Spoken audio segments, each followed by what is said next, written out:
भिक्षाम देहि भिक्षाम देहि भिक्षाम देहि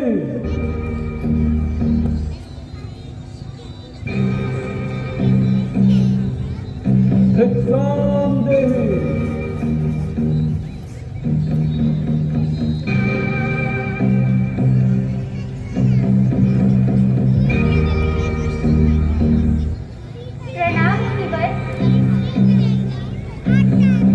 कल्याण हो देवी, हम बहुत दूर से आए हैं और भूखे हैं। तुम्हारी कुटिया देखकर यहाँ आए हैं, सोचा कुछ खाने को मिलेगा। अवश्य मुनिवर, आप यहीं ठहरिए, मैं यथासंभव भोजन लाती हूँ। देवी, हम यात्रा से क्लांत हैं और विश्राम भी करना चाहते हैं। क्षमा करें मुनिवर, मेरे पति कुटिया में नहीं थे, इसलिए मैं आपका स्वागत नहीं कर सकती।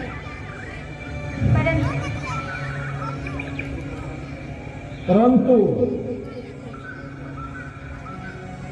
क्षमा करें मुनिवर, आप यहीं ठहरिए, मैं भोजन लाती हूँ।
भाभी, मेरे भैया के वापिस आने तक इस रेखा को उल्लंघन मत करना, इस रेखा का उल्लंघन मत करना।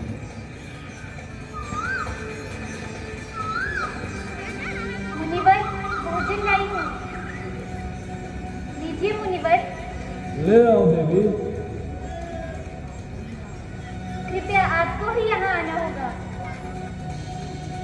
अब तो हमने आसन जमा लिया है, यात्रा से क्लांत है, बार बार उठा नहीं जाता। जो कुछ भी देना है यही ले आओ। भगवान,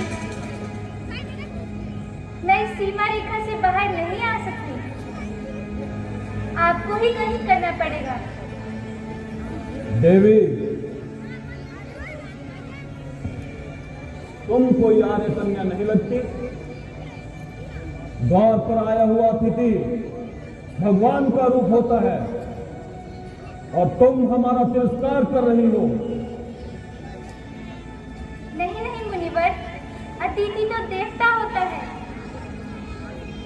मैं आपका तिरस्कार नहीं कर रही हूँ।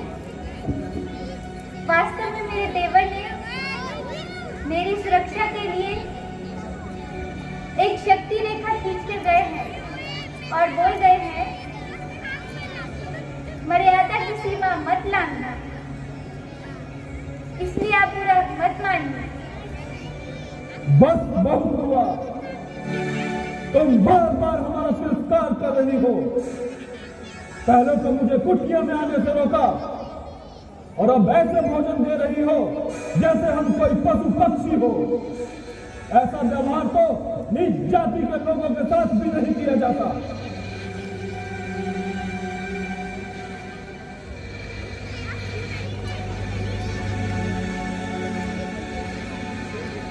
अगर कोई साधु महात्मा द्वार पर आए तो बड़े आदर के साथ चरण स्पर्श करके भोजन दिया जाता है। ठीक है, तो मैं ऐसे ही चला जाता हूं, परंतु हम तुम्हें एक श्राप देंगे। नहीं मुनिवर, आप मुझे श्राप मत दीजिए।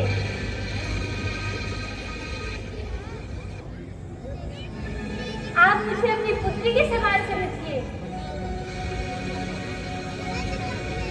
मेरी समस्या और व्यवस्था को समझने की कोशिश करिए। हम सब जानते हैं, हम त्रिकालदर्शी हैं। मूर्ख स्त्री,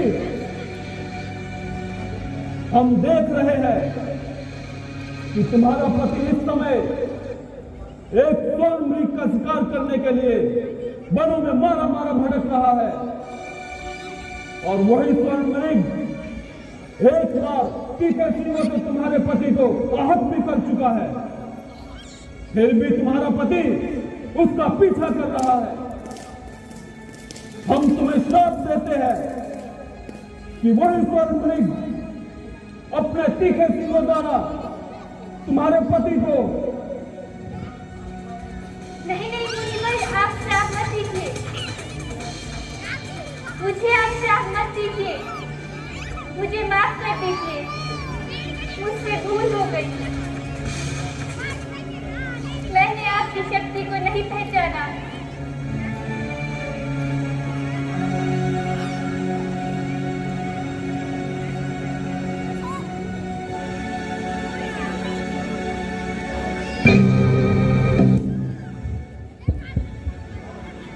जाओ कन्या, हमने तुम्हें क्षमा किया। हम तुम जैसी सुंदर नारी की आंखों में आंसू नहीं देख सकते। ये आपका अनुग्रह है मुनिवर। हम तुम पर विशेष अनुग्रह कर सकते हैं।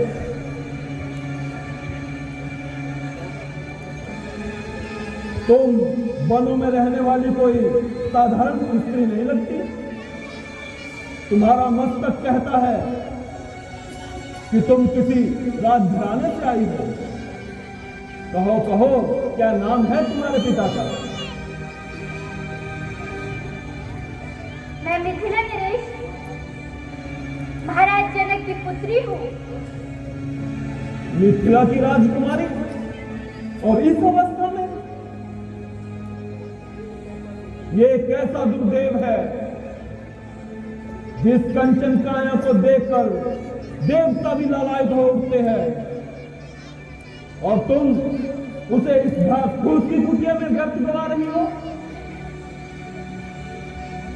तुम्हें तो किसी त्रिलोकी के राजा की पटरानी होना चाहिए। मेरे लिए मेरे पति ही त्रिलोकीनाथ है, और उससे बढ़कर कोई भी नहीं हो सकता। अवश्य हो सकता है। हम तुम्हें बताते हैं, सीते, जिसके नाम से देवता, असुर, किन्नर अर्थात संसार के सभी चराचर प्राणी ठंडा उठते हैं। सूर्य, चंद्र आदि नवग्रह जिसकी इच्छा से चलायमान होते हैं, अर्थात चराचर सभी प्राणियों का जो स्वामी है, जिसे देखकर वृक्षों के पत्ते भी स्तब्ध रह जाया करते हैं। अरे वायु भी जिसके बिना सांस नहीं ले सकती, तुझे तो उस लंकाधिपति की पटरानी होना चाहिए।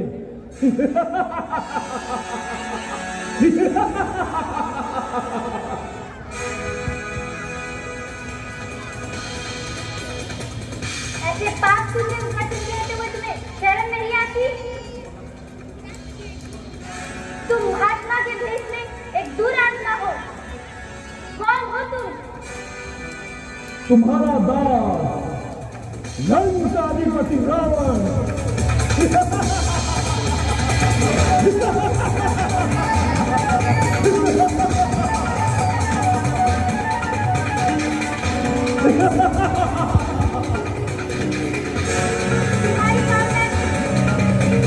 तुम्हारी कामना ने जिसे इतना दूर कर दिया, भिक्षा लेने तुम्हारे द्वार चला आया।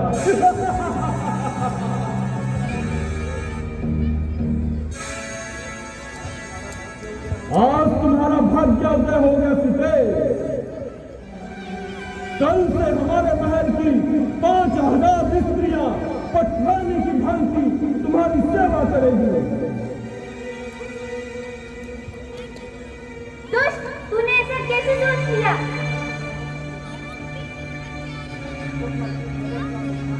तुम अपने गैरों का बखान करोगे और सीता तुम्हारे साथ चल देगी। यहाँ से चले जाओ, नहीं तो तुम्हें मेरे पति एक ही समय में तुम्हारी लंका समाप्त कर देंगे। तुम जिस पति का मान करती हो वो धरती पर रेंगने वाला एक मानव मात्र है, और हम जिन राक्षसों के स्वामी हैं वो इन मानवों को कंदमूल की भांति अपना आहार समझते हैं। तुम हम लोगों की शक्ति को नहीं जानती हो। जानती हूँ, धर और दूषण तुम्हारे ही भाई थे ना, जिन्हों को रघुवर ने एक ही बार में समाप्त कर दिया था। तुम्हारा ये दुस्साहस एक गीदड़ होकर सीखने की कामना करते हो। तुम्हारा अंत समय आ गया है। अगर प्राण प्यारे हैं, यहाँ से चुपचाप चले जाओ। आज तक हमारा ऐसा अपमान करने का किसी ने साहस नहीं किया।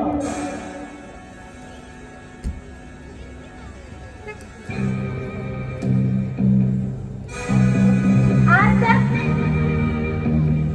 एक पतिव्रता स्त्री की तरफ किस तरह बुरी आंख नहीं देखी है। इसका प्रणाम जानते हो? तेरा ही नहीं, तेरे सारे कुल का सर्वनाश हो जाएगा। हट जा मेरे रास्ते से।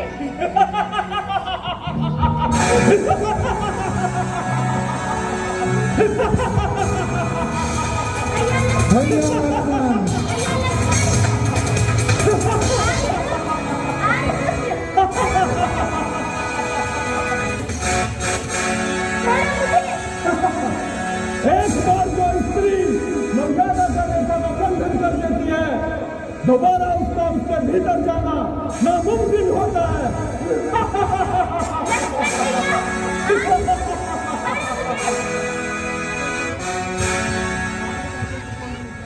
रावण के हाथों तुझे कोई नहीं